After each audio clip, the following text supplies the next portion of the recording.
எனதருமை தமிழ் மக்கள் உங்கள் அனைவருக்கும் எனது அன்பான வணக்கங்கள். நலம் தரும் நவகிரகங்கள் நிகழ்ச்சியின் வாயிலாக கடந்த 15 ஆண்டுகளாக சின்ன திரையில் தோன்றி உங்கள் இல்லந்தோறும் உலா வந்து கொண்டிருக்கக்கூடிய நிகழ்ச்சி தான் இந்த நலம் தரும் நவகிரகங்கள் நிகழ்ச்சி. சோதிடம், மானுடம், ஆன்மீகம் போன்ற சந்தேகங்களுக்கு எமது பட்டறிவில் பட்ட விஷய ஞானங்களை கொண்டு உங்களுடைய சந்தேகங்களை போக்கி வந்ததை எண்ணி பெருமகிழ்ச்சி அடைகிறேன். அந்த வகையில்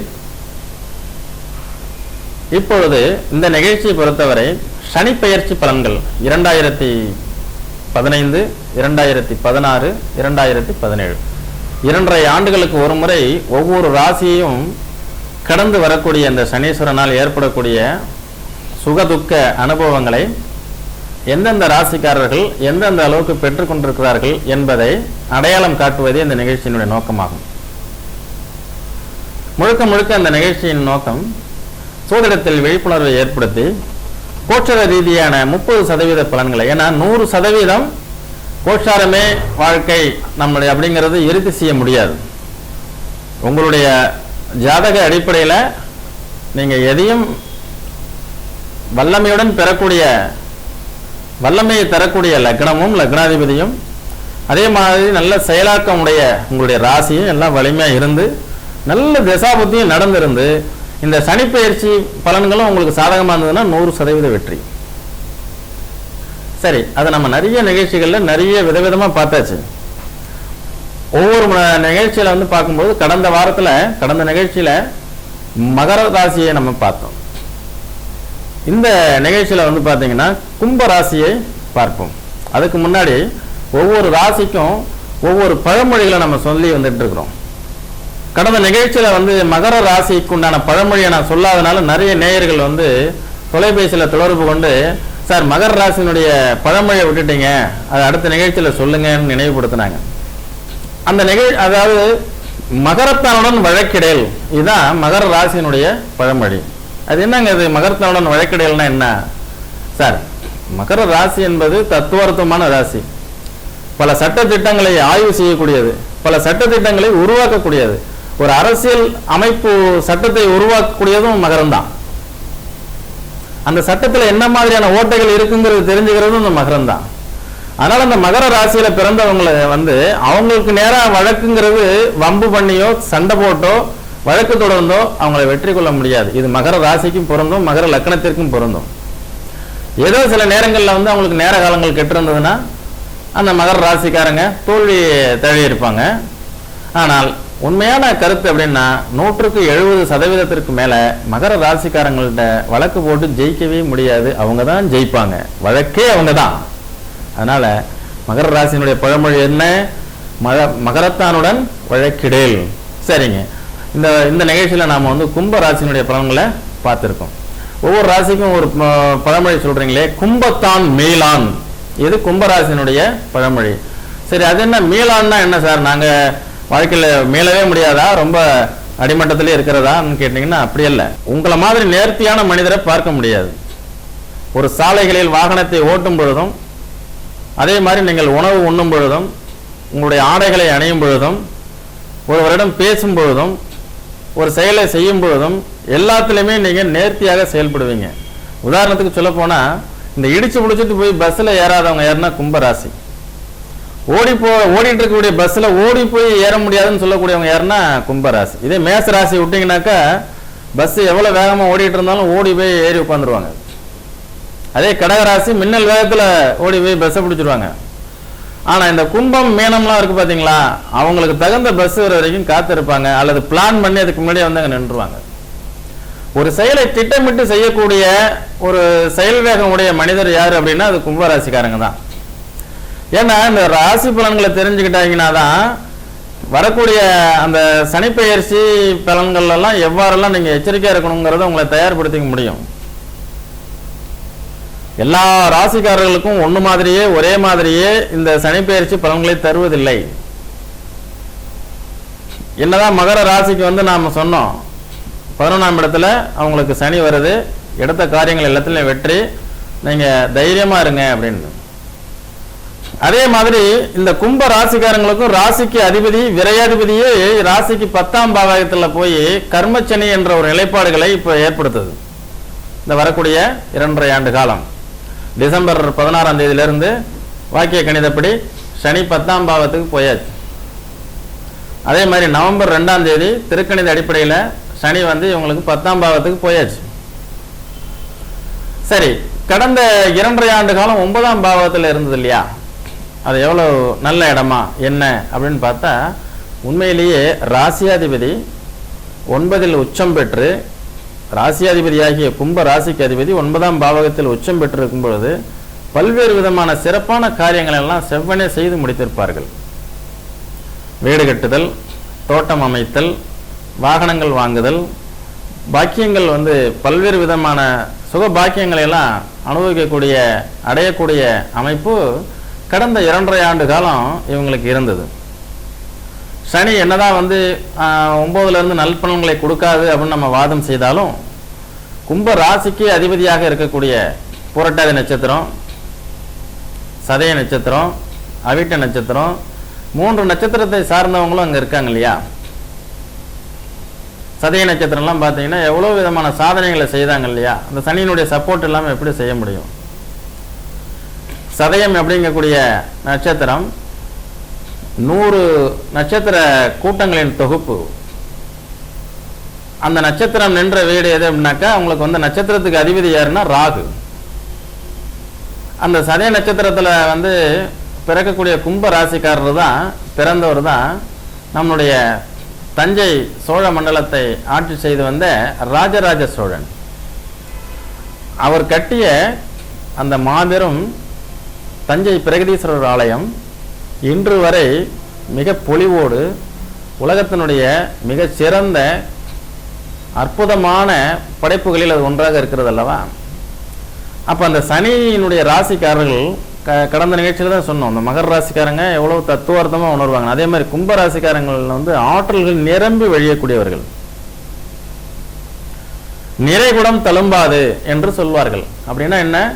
கும்ப ராசியில பிறந்தவங்க நிரம்ப தொழில் திறமைகளையும் எல்லா வகையான கல்வி அறிவையும் எல்லாம் தெரிஞ்சு வச்சிருப்பாங்க. இவங்களும் என்ன செய்யறாங்க?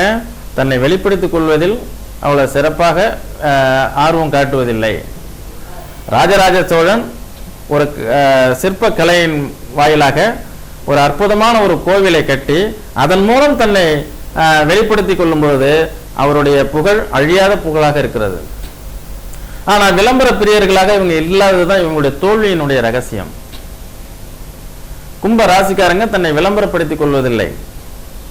நிரம்ப தத்துவங்களையும் நிரம்ப அறிவியல் பூர்வமான விஷயங்களையும் கலைத்திறமைகளையும் அதே மாதிரி நல்ல நுணுக்கமான வேலைகளையும் இவங்கள்ட்ட நுணுக்கமான வேலைகளை கொடுத்தா பார்த்துருவாங்க. எலக்ட்ரிக்கல்ஸ் அண்ட் எலக்ட்ரானிக்ஸு, மெக்கானிக் எல்லாமே பார்த்துருவாங்க. அவ்வளோ திறமையாக உள்ளவங்களாம் ஏன் சார் வந்து ஒரு பிரபல யோகத்தை பெற முடியறதில்லை அப்படின்னா, அதிபதி சனி. அந்த அதிபதி சனியை வந்து டாமினேட் பண்ணி அதுலேருந்து நம்ம வெளியில் வந்துடணும். அந்த அடிப்படையை உடைச்சு வெளியில் வந்தவங்களாம் மிகப்பெரிய புகழ்பெற்றவங்களாக இருப்பாங்க கும்பராசிக்காரங்க. அதில் தான் ராஜராஜ சோழன்.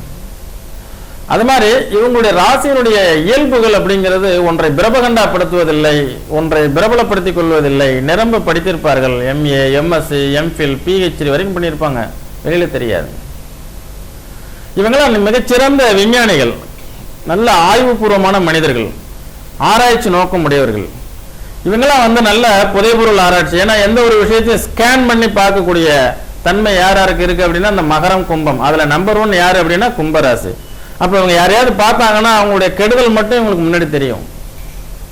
கும்பராசிக்காரங்க யாரையாவது பார்க்குறாங்க அப்படின்னா அந்த பார்த்த நிமிஷத்திலேயே அவங்களுடைய ஆக்டிவிட்டீஸை வச்சு ஒரு ஸ்டேட்மெண்ட் கொடுத்துருவாங்க அவங்கள பத்தி.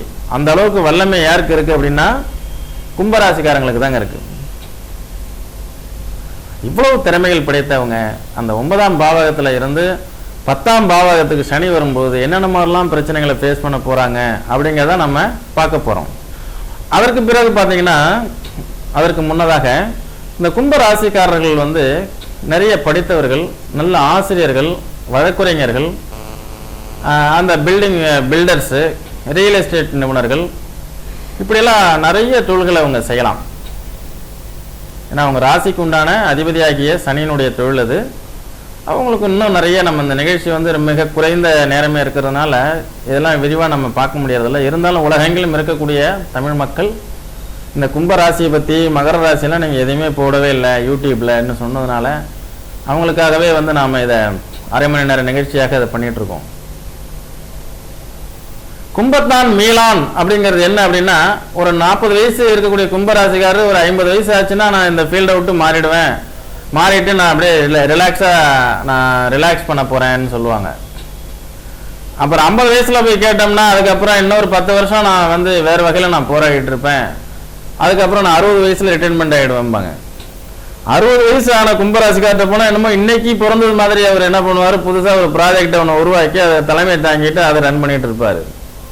இப்படி மீளாமல் எதையாவது ஒன்றை சுறுசுறுப்பாக, அதாவது மனோ ரீதியான சுறுசுறுப்பு, உடல் ரீதியான சுறுசுறுப்பு இவர்கள் கிடையாது, மனோ ரீதியாக எதையாவது புது புது கருத்துக்களை உருவாக்கி கொண்டு புது புது ஒரு வழியை பின்பற்றி கொண்டு புதிதாக எதையாவது சாதனை செய்யணும் அப்படிங்கிற எண்ணத்தில் செயல்பட்டே இருக்கிறதுனால இவங்க எப்படி மீள்றது? அதனாலதான் கும்பத்தான் மீளான் அப்படிங்கக்கூடிய பழமொழியை நாம சொல்லியிருக்கிறோம்.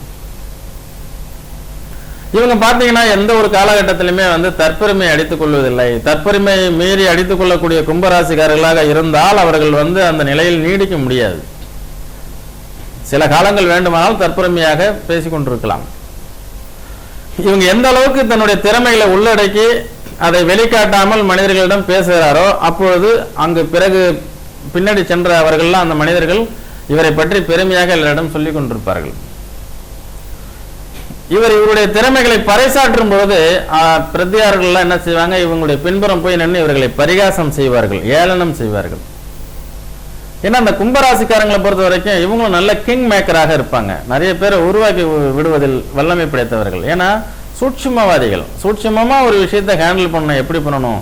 ஏன்னா இவங்களுக்கு அடுத்தது நம்ம கர்மச்சனி பலன்களை சொல்ல போறோம். கர்மச்சனி 10ஆம் இடத்துக்கு வந்தா என்னெல்லாம் செய்யும்னு, அதை எப்படியெல்லாம் ஹேண்டில் பண்ணணும் அப்படிங்கிறதெல்லாம் வந்து இவங்களுக்கு நிகர் இவங்க தான். ஏன்னா இவங்க கடந்த அஷ்டமச்சனி எல்லாம் கடந்து வந்தாங்க. பெரிய துன்பம்லாம் சொல்ல முடியாது. ஏதோ ஒரு 30 விழுக்காடு 25 விழுக்காடு மனிதர்கள் கும்பராசிக்காரங்க வேணா அஷ்டமச்சனி எல்லாம் நான் கஷ்டப்பட்டேன்லாம் சொல்லியிருக்கிறாங்க.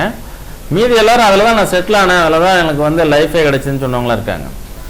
எப்பொழுதெல்லாம் அச்சுறுத்தப்படக்கூடிய காலகட்டங்கள் இவங்க கும்பராசிக்காரங்களுக்கு வருதோ அந்த காலகட்டத்தில் இவங்க ரொம்ப எச்சரிக்கையாக இருப்பார்கள். அஷ்டமச்சனி வருது உங்களுக்கு, ரொம்ப கவனமா இருங்க அப்படின்னு நான் சொல்லி அனுப்பியிருந்தேன் நிறைய கும்பராசிக்காரங்களுக்கு. சார் அஷ்டமச்சனி ஒன்றும் பெருசா எனக்கு ஒன்றும் பாதிச்சதா தெரியலைங்களே.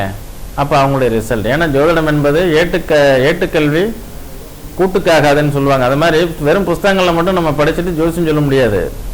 அனுபவ ரீதியாக பார்க்கும்போது அந்த கும்பராசிக்காரோட ஸ்டேட்மெண்ட்லாம் என்னவா இருந்தது, ஒரு 70% மேலே ஜெனுவினா இருந்தது, அற்புதமாக இருந்தது. அடுத்தது பார்த்தீங்கன்னாக்கா வந்து அந்த கும்பராசிக்காரர்களுடைய ஒவ்வொரு அணுகுமுறைகள், இந்த செயல்பாடுகள் இதெல்லாம் வித்தியாசமாக இருக்கும். அது எச்சரிக்கை உணர்வு இருக்கும். ஒரு வாகனத்தை ஓட்டினாங்கன்னா அதில் ரொம்ப கேர்ஃபுல்லாக எச்சரிக்கையாக போவாங்க. அதே மாதிரி இங்கேருந்து ஒரு ஊருக்கு போகிறாங்கன்னு வைங்களேன், அதுக்கு முன்னாடியே பிளான் பண்ணி அதை எல்லாமே ஷெட்யூல்டாக பிரித்து அதுக்கு தகுந்த மாதிரி அந்த வாகனத்தை இயக்கி சரியாக அந்த டயத்துக்குள்ளார போயிடுவாங்க. அப்போ ஒவ்வொருத்தவங்களுக்கும் நாங்கள் என்ன சொல்ல வரோன்னா, தன் செயலை முறையாக செவ்வனே செய்து வரக்கூடிய அன்றாடம் எந்த நீதி நெறி பிறழாமல் செய்யக்கூடிய சாதகர்களுக்கு இந்த மாதிரி 7.5 சனி, அஷ்டமச்சனி, கண்டச்சனி, கர்மச்சனிலாம் பெருசாக பாதிப்புகளை உருவாக்காது. ஒரு ஒழுங்கின்மை, ஒழுங்கற்ற தன்மை, ஒரு பிடிவாத குணம், அதே மாதிரி எடுத்தறிந்து பேசுதல், அறிவுரைகளை ஏற்காதது, ஆலோசனைகளை ஏற்காதது, பெரியவர்களை மதிக்காமல் இருக்கிறது, தற்குறி, தற்பெருமை, அப்படியெல்லாம் இருக்கக்கூடிய கும்பராசிக்காரர்களாக இருந்தால் அவங்க தன்னுடைய வாழ்க்கையில் இந்த கர்மச்சனி வரும்பொழுது வரக்கூடிய 2.5 ஆண்டு காலத்தில் பெரும் துன்பங்களை சந்திப்பார்கள். ஏன்னா ஒரு ராசிக்கு பார்த்தீங்கன்னா 3 நட்சத்திரங்கள் இருக்கு, 9 பாதங்கள் இருக்கு. அந்த 9 ஒவ்வொரு பாதமும் என்ன நவாம்சம் பெறுகிறதுன்னு இருக்கு. அதே மாதிரி லக்னம் 12 லக்னம் இருக்கிறது. 12 லக்னத்திற்கு வந்துட்டு 3 நட்சத்திர சாரம் அந்த லக்னம் வாங்குறதுக்கு வாய்ப்புகள் இருக்கு. அப்போ ஒரு நட்சத்திரத்துக்கு 4 பாதங்கள் இருக்கு. அந்த லக்கணம் வந்து நவாம்ச லக்கணம் எதுவாக வருதுங்கிறது இத்தனை விஷயங்கள்ல மாறும்பொழுது ஒரே மாதிரி கும்பராசிக்காரங்களுக்கு இந்த கோச்சார ரீதியான பலன் எப்படி வந்து மார்க் போட்டு உங்களுக்கு இப்படி இவ்வளவு தூரம் நல்லா இருக்கும்னு சொல்ல முடியும்? அதனால நம்ம டீப் அனலைஸ் பண்றோம். இன்னும் நம்ம ஜாதகத்தை நேரில் பார்க்க வரும்பொழுது இன்னும் நிறைய விஷயங்கள் நம்ம பேசலாம். ஏன்னா இதுதான் எடுத்தங்கவிழ்த்துன்னு சொல்லி ஒரே விஷயத்துல வந்து இந்த கும்பராசிக்காரங்க எல்லாருக்கும் உங்களுக்கு பாதிப்பு வரும் அப்படின்னு சொல்லக்கூடாது. நீங்க எல்லாத்துலயும் வெற்றி பெறுவீங்க அப்படின்னு சொல்லிடக்கூடாது. ரெண்டுமே கூடாது. அப்போ நல்லா அனலைஸ் பண்ணும்போது உங்க ஜாதகத்தை எடுத்து ஜாதகப்படி நல்ல திசை, அதே மாதிரி நல்ல புத்தி, அதுக்கு அடுத்தது உங்களுடைய லக்னம், உங்களுடைய ராசி, இதெல்லாம் சிறப்பாக இருக்குமே ஆனால் அற்புதமான ஒரு முன்னேற்ற மேன்மைகள் உங்களுக்கு கிடைக்கும். அந்த கர்மச்சனி பாதிக்காது. அதே போன்று வந்து இவங்க கும்ப ராசிக்காரர்கள் எப்போதுமே வந்து வெரி நைஸ் மேன், திட்டமிட்ட வாழ்க்கை. ஒரு 40 வயசு ஆன பிறகு பார்த்தீங்கன்னா படிப்படியான முன்னேற்றங்கள். ஒரு 20 வயசு வரைக்கும் பார்த்தீங்கன்னா எந்த விதமான கொள்கை பிடிப்பும் இல்லாமல் இருப்பாங்க. ஒரு 20லிருந்து 30 வயசு பார்க்கும்போது அவங்க இலக்குகளை தேடி போகும்போது தடுமாற்றத்துடன் செயல்படுவாங்க. ஆனால் படிப்பாங்க, கல்வியினால முன்னேற்றங்கள்லாம் இருக்கும். அந்த 30 வயசுலேருந்து 40 வயசுன்னு வரும்போது அவங்களுக்கு தேடல்கள் அதிகமாக இருக்கும். அந்த தேடல்களுக்காக ஒவ்வொன்றுக்கும் நிறைய பிரயத்தனம் செஞ்சு வாழ்க்கையில் போராடி தான் வெற்றியை பெறுவாங்க. அதனால தான் அந்த குடத்துக்குள் தீபம் என்று சொல்வார்கள். குடத்துக்குள் தீபமாக இருக்கக்கூடிய அந்த கும்பராசிக்காரங்க எல்லாருமே அவங்க வாழ்க்கையில் வந்து யாராவது ஒருத்தவங்க அவங்கள பிரகாசிக்க வச்சாங்கன்னா, லிஃப்ட் கிடைச்சதுன்னா அதை பிடிச்சிட்டு மேன்மை வந்துடுவாங்க. அதனால கும்பராசிக்காரங்களை வெளிப்படுத்துறதுக்கு இன்னொருத்தர் வேணும் கூட. அவர் இருந்து இவருக்கு ஒரு வழியை சொல்லி கொடுத்து ஒரு வழியை காட்டி ஒரு இன்ட்ரடக்ஷன் ஒரு பார்த்தீங்கன்னா ஸ்டார்டிங் பாயிண்ட் கொடுத்துட்டாங்கன்னா அதுக்கப்புறம் இவங்க டெவலப்மெண்ட் ஆகிடுவாங்க. சரி நேயர்களே, கடந்த 9ஆம் பாவகத்தில் சனி இருந்து எல்லா விதமான பாக்கியங்களும் கிடைச்சதுன்னு நீங்கள் சொன்னீங்க. ஆனால் இப்போ 10ஆம் இடத்துல சனி வந்ததுன்னா என்னெல்லாம் செய்யும் அப்படிங்கிறத நம்ம பார்ப்போம். 10ஆம் இடம் என்பது ஒரு மனிதனுடைய கர்ம ஜீவனஸ்தானம். ஒரு தொழில் ஆரம்பிக்கணும் அப்படின்னாக்கா அது 10ஆம் பாவகத்தை நம்ம பார்க்கணும்.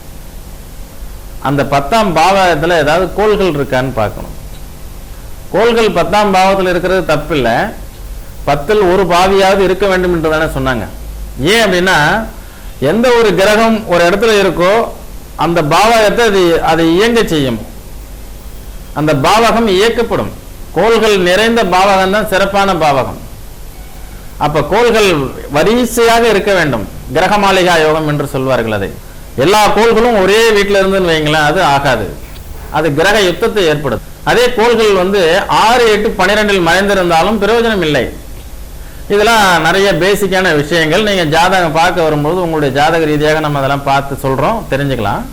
இப்ப என்ன பிரச்சனை அப்படின்னா, இந்த 10ஆம் பாவகத்தில் இருக்கக்கூடிய ஒரு கோள் அதனுடைய காரகத்துவத்தை வெளிப்படுத்தக்கூடியதாக இருக்கும். ஒரு சந்திரன் 10ல் இருக்கு அப்படின்னா அவங்க நீர் சம்பந்தப்பட்ட தொழில், நீரை ஆதாரமாக கொண்ட தொழில் வந்து 10ஆம் பாவகத்தில் இருக்கு. அதே மாதிரி அதில் அவங்க மேன்மை அடைவாங்க அப்படின்னு இப்பெல்லாம் பிஸ்னஸ் அப்படிங்கிறது வந்து ஊர் சார்ந்த தொழிலாகவும் இருக்கு, பரம்பரை சார்ந்த தொழிலாகவும் இருக்கு. அவங்க அப்பா ஏதாவது ஒரு தொழிலை உருவாக்குனாருன்னா அந்த மகன் வந்து நிர்வாகம் பண்றது மாதிரி இருக்கு. ஆனால் ஜாதக ரீதியாக அது நமக்கு மேட்ச் ஆகுமான்னு பார்த்து செய்யறதில்ல. யார் யாருக்கெல்லாம் நல்ல காலம் வருதோ நல்ல நேரம் வருதோ அவங்க என்னை மாதிரியான ஜோதிடர்களை சந்தித்து நான் என்ன தொழில் செய்தால் மேன்மை அடையலாம் அப்படிங்கிறத கேட்டு தெரிஞ்சுக்கோ. ஏன்னா நிறைய லேயர்ல ஜோதிடர்கள் இருக்காங்க. நாங்கள் ஜோதிடர்களை இந்த நிகழ்ச்சியில் குறை கூற விரும்பவில்லை. அவரவர் ஜாதகப்படி உண்டான கிரக சூழ்நிலைகள் தான் நாங்கள் சொல்ல விரும்புகிறோம். நேரம் கெட்டு போச்சு அப்படின்னாக்கா நீங்க போற ஜோசியரும் ஓரளவுக்கு படித்தவராக இருப்பாரு. அவருமே வந்து உங்களுக்கு நீங்க எது செஞ்சாலும் நல்லா இருக்கும் போன்றுவாரு. அதே மாதிரி நீங்க பிசினஸ் பண்ணி எல்லாம் பண்ணையும் திண்ணைக்கு போய் எல்லாம் கடனை கட்ட முடியாம கடைசியில் லாஸ் ஆகி எங்க ஒரு பக்கம் வேலை பார்த்துட்டு இருப்பீங்க. அப்ப இந்த நிகழ்ச்சியெல்லாம் வந்து உங்களுக்கு விழிப்புணர்வு நிகழ்ச்சி, எல்லாருமே பாக்குறாங்க, எல்லாருக்குமா தெரிய வருது. இதை பார்க்குறவங்க 10ல் ஒருத்தவங்க சரி இவரை போய் பார்க்கலாங்கிற எண்ணத்தில் நீங்கள் ஜாதகம் பார்க்கறது வரீங்க. அவங்களுக்கு நேர காலங்கள் யாருக்கு நல்லா இருக்குதோ அவங்களுக்கு நல்ல வழிகாட்டுதலும் நல்ல வாழ்த்துக்களும் உங்களுக்கு கண்டிப்பாக கிடைக்கும். அந்த வகையில் 10ஆம் பாவகத்தில் வரும்போது புதிய தொழில்கள் துவங்குவதில் எச்சரிக்கையாக இருங்கள் கும்பராசிக்காரர்கள். தெரியாத தொழில் ஈடுபடாதீங்க. அதே மாதிரி நிறைய முயற்சிகள் எடுத்து வெற்றி பெறக்கூடிய நீங்க இப்போ இந்த 10ஆம் இடத்துக்கு சனி வரும்போது தடை தாமதங்களை ஏற்படுத்தும். நீங்கள் அரசனாக இருந்தாலும் சரி யாராக இருந்தாலும் சரி கடவுளின் பிரதிநிதி என்று சொல்லக்கூடியவர்களாக இருந்தாலும் சரி, நவ கிரகங்கள் எல்லாமே ஒன்றுதான். அந்த நவ கிரகத்துக்கு கீழே நாம் எல்லாருமே ஒண்ணுதான். அதனால நீங்க கும்பராசி என்னதான் சூட்சமமான ராசியா இருந்தாலும் 10ஆம் இடத்துல வரும்போது ஒரு கண்டிப்பாக ஒரு ஸ்ட்ரகிள் ஏற்பட்டே தீரும். அதை சமாளிப்பீங்க. அது பின்னாடி இப்ப தெரியாத தொழில் செய்யாதீங்க. அதுக்கப்புறம் தொழில் வகையில இப்போ காரிய வகையில காரிய விக்கனம், காரிய மந்தம், தடை, தாமதம், எங்க போனாலும் முயற்சிகள் வீணாகிறது எல்லாமே உங்களுக்கு ஏற்படும். நல்ல சட்டங்களை ஏற்றக்கூடிய வழக்குரைஞராக இருப்பீங்க. ஒரு சட்டத்தில் உள்ள ஓட்ட பாயிண்ட்களை தெரிஞ்சு வச்சவங்களா இருப்பீங்க. ஒரு பிரச்சனைகளுக்கு எப்படி தீர்வு காணணும், யாரை பார்த்தா தீர்வு காணணும், யாரை பிடிக்கணுங்கிற எண்ணம் எல்லாமே உங்களுக்கு வெட்ட வெளிச்சமாக தெரியும். அப்படி இருந்த நீங்க இந்த வரக்கூடிய 2.5 ஆண்டுகள் நீங்க போய் நின்னாலுமே அவங்க உங்களை மதிக்க மாட்டாங்க. உங்க பேரை சொன்னாலுமே அவங்க இல்லை அப்புறமா வர சொல்லுன்றுவாங்க, பிஸியா இருக்கேன் சொல்லுவாங்க. ஏன் அப்படின்னா சனி காரிய விக்கனம் செய்யக்கூடிய, காரிய மந்தகதியில் சஞ்சாரம் பண்ணக்கூடியவன். காரிய ஸ்தானத்திலேயே அவன் இருந்துட்டான் அப்படின்னா அது காரகோ பாவகனாஸ்தி என்று சொல்லக்கூடிய தொழில் ஸ்தானத்துல தொழில்காரகனாகிய சனீஸ்வரன் இருக்கும்பொழுது உங்களுடைய காரிய விக்கனம் கண்டிப்பாக ஏற்படும். அதனால எச்சரிக்கை தேவை. தெரியாத தொழில்களை நீங்க ஈடுபடாதீங்க. ஒரு நண்பர் சொன்னாரு, ஒரு நல்ல பழமொழியை சொல்லி இதை போய் டிவியில நீங்க பேசுங்க ஏன்னாரு. என்னங்க ஏன்னா, அவங்க அப்பா ஜோதிடராம், அதனால் அவர் சொல்லி கொடுத்தது தெரிந்ததை விட்டவனும் கேட்டான், தெரியாததை தொட்டவனும் கேட்டான், இதை நீங்க போய் பேசுங்கன்னாரு. தெரிந்ததை விட்டவனும் கேட்டான் அப்படின்னாக்கா நமக்கு தெரிஞ்ச தொழிலை நம்ம செய்யணும், அல்லது நம்ம ஜாதகத்தை கொண்டு போய் கொடுத்து என் ஜாதகப்படி என்னையா தொழில் செய்யலாம், ஜாதகப்படியாவது தெரிஞ்சு அந்த ஜோதிடர் அந்த தொழிலை எடுத்து கொடுத்து நல்ல விதமா இதை பண்ணுங்கன்னு சொல்லும் போது அதை செஞ்சாலும் நீங்க வெற்றி கிடைக்கலாம் இல்லையா. தெரியாததை விட்டவனும், அதாவது தெரியாததை தொட்டவனும் கேட்டான்னா என்ன அர்த்தம் அப்படின்னா, உங்களுக்கு தெரியாத தொழிலை நீங்க ஈடுபடாதீங்க. ஒரு நண்பர் சொல்லுவார், நீங்க இதுல பணம் போடுங்க, அதுல பணம் போடுங்க, இதை போட்ட உடனே 2 மாசத்துல எடுத்துடலாம், இதை டபுள் ஆக்கிக்கலாம், ட்ரிபிள் ஆக்கிக்கலாம் பாரு. உங்களுக்கு அந்த தொழில் தெரியுமா? தெரியாது. அப்ப நண்பர் சொல்றதை கேட்டு போடாதீங்க. உங்களுக்கு கோச்சார ரீதியாக கெட்டு கிடக்கு. கோச்சாரம் என்பது விரைவு நீதிமன்றம் மாதிரி உடனடியாக ஒரு செயலை உங்களை நடைமுறைப்படுத்தி அந்த செயலினுடைய ரிசல்ட்டை உடனடியாக அந்த 2.5 வருஷத்துக்குள்ளாரே கொடுக்கக்கூடியது. அதெல்லாம் பார்த்தீங்கன்னா இப்போ அடுத்த நிகழ்ச்சியில் நம்ம மீனராசிக்காரங்களை பார்க்க போகிறோம். அந்த மீனராசிகள் நடந்ததெல்லாம் பார்த்தீங்கன்னா ரொம்ப கவலை தரக்கூடிய விஷயங்கள்லாம் நடந்திருக்கும். இந்த 2.5 வருஷத்துல ஒரு துவக்கத்தை கொடுத்து அந்த 2.5 வருஷத்துலேயே எல்லாமே ஆஃப் ஆகி இன்னைக்கு வேறாலாம் நின்றுருப்பாங்களே அப்படின்னா, ஆமாங்க நீங்கள் சொல்கிறது உண்மைதாங்கிறாங்க.